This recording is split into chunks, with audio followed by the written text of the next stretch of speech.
You are not wrong, Armstrong. That's why you don't wear glasses. Cosmo Macero of O'Neill & Associates, Peter Kadges of the Boston Phoenix. Two men who are inspired and awed by Bartolo Colon to this point. Unbelievable. 2-0. He's representing. You got to get excited about. Kadges is into baseball now in June almost. This is good news. We're going to talk for the All-Star break. Kadges is giving me that look of who is Bartolo Colon as we're talking here. Sings opera, doesn't he? He's quite a physical specimen. Yes, he is. We're going to talk some sports in a second. First, though, let's talk politics.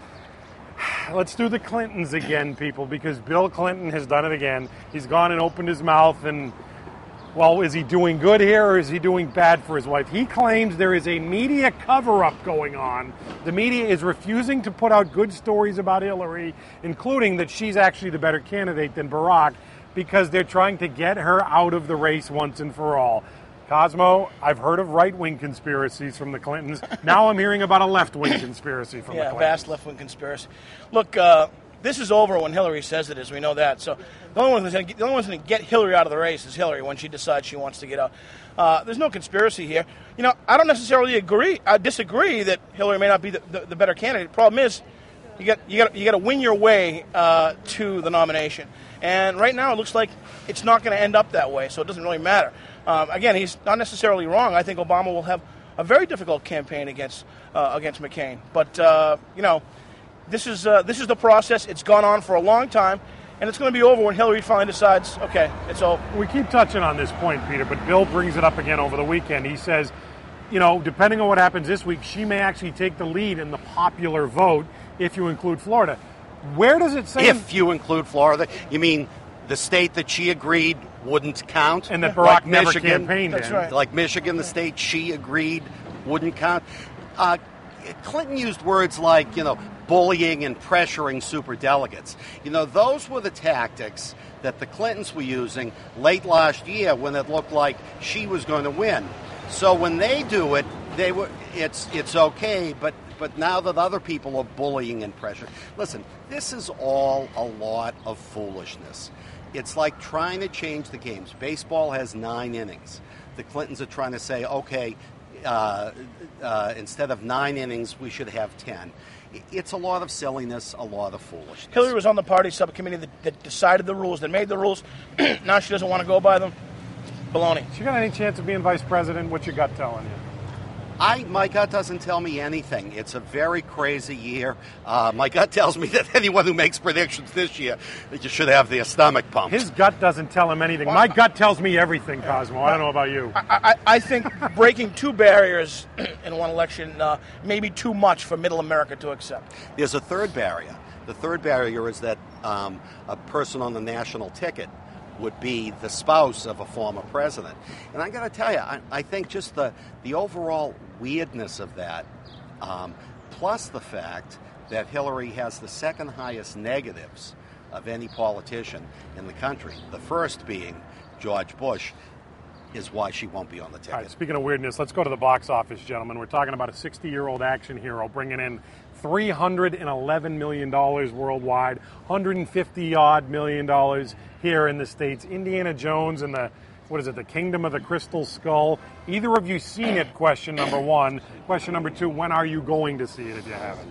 I haven't seen it, but I'm actually going to see it tonight with my son, and I'm excited about it. Baby Cosmo going in? Absolutely. And my wife and father-in-law. You know, Shia LaBeouf, I think this is like his 4th so-called breakthrough role. With that haircut and that comb thing, I don't think it's working. So he's got a long way to go. I don't want to ruin it for you, but you told me a friend already told you the whole movie.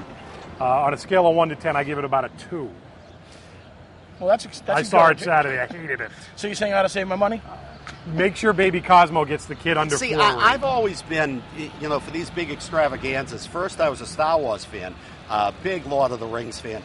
The Indiana Jones thing never did it for me, although I like Harrison Ford in his other movies.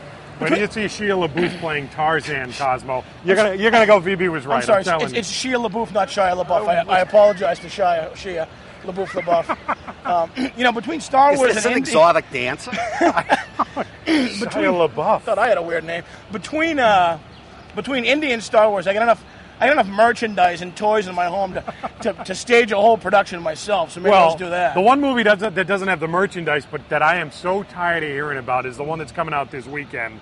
It's this Sex in the City thing.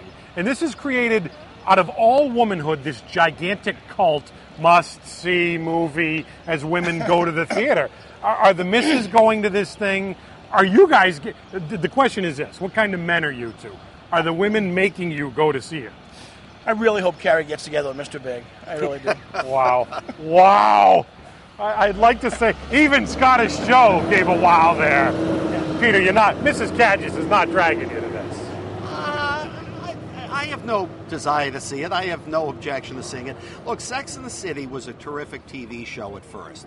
Then it turned into a soap opera. Big deal. So what? Here it goes. It's a cult. It has its following. It'll probably do big box. Yeah, does it make over $100 million this weekend? That's the execution. Probably. I honestly didn't. I thought it was still a rumor that they were making a movie. So I got to say, for someone who's supposed to be plugged in, I'm not really that plugged into Sex and the City. I'm like, oh yeah, they're going to make a movie. Right? Cosmo, did you know they're making a movie about Iron Man? Yeah, I don't know who's going to be in it and how it's going to do. But here's another thing I didn't know, speaking about not being plugged in. I didn't know that the national champion lacrosse game was being held in Foxborough yesterday, and I didn't know what the attendance was until I picked up the Globe today. I got stuck in traffic on the way to the tailgate. 49,000 people went to this thing. Couldn't get near them. What question comes to mind? Who were they? Seriously, who are these people? Yeah. So you don't know who Syracuse beat over the weekend in lacrosse?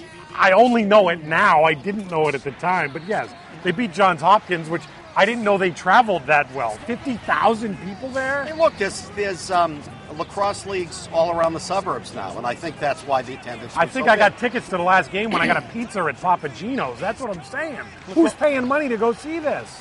Lacrosse moms are the new soccer moms. Who will they vote for? Which one does Cosmo like better, Sex in the City or Indiana Jones? Stay tuned next Tuesday to find out. Cosmo Macero, O'Neill Associates, Peter Cadges of the Phoenix. They're the heavy hitters. We'll take a timeout. We'll come back. Traffic, weather. We're going to let it rip as well. Stick around.